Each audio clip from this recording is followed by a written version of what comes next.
क्या कलियुग में भगवान दर्शन देते हैं?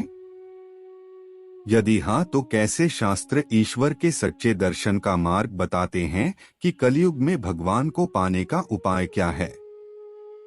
भगवान अब भी पहले की तरह दर्शन दे सकते हैं? कलियुग में भगवान के दर्शन कैसे संभव हैं?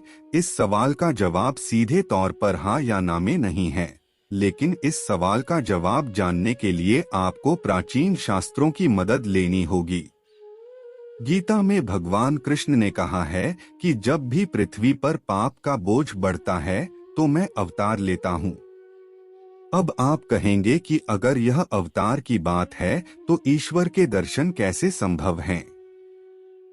यदि आपने रामचरितमानस पढ़ा है तो आपने पढ़ा होगा कि कलियुग में केवल भगवान के नाम का स्मरण ही उन्हें याद करने के लिए पर्याप्त है। भगवान का नाम लेने से ही लोग भवसागर को पार करते हैं और मोक्ष प्राप्त करते हैं। यदि कोई सच्चे मन से धर्म के मार्ग पर चलता है और कलियुग में भगवान का नाम याद करता है तो भक्त वत्सल प्रभु उसे अवश्य दर्शन देते हैं, तो वह दर्शन किसी भी रूप में होता है। इस तरह चारों युगों में भगवान के दर्शन होते थे। चारों युगों के बारे में कहा जाता है कि सतयुग में मनुष्य ने पाप नहीं किया था, सभी सत्य के मार्ग पर चल रहे थे। इसके अलावा त्रेतायुग में सतयुग की तुलना में पापों की संख्या बढ़ जाती है और फिर द्वापर युग में पापों का अनुपात और भी बढ़ जाता है। जब कलियुग आता है तो पाप की घटनाएं इस कदर घटित होने लगती हैं कि अच्छे कर्म करने के लिए नाम मात्र के लोग ही रह जाते हैं। युगों का एक ऐसा चक्र है कि कलियुग में लोग भगवान का नाम लेने से ही मोक्ष प्राप्त करते हैं।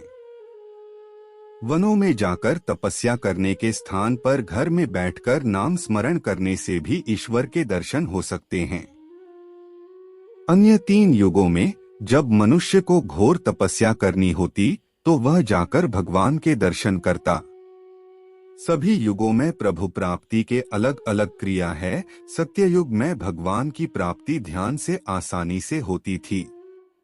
त्रेतायुग युग में भगवान की प्राप्ति यज्ञ ने होती थी।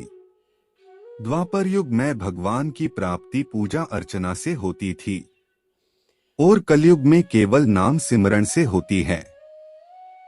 खूब नाम जप करो, यही सबसे अच्छा और सरल कलयुग में उपाय है।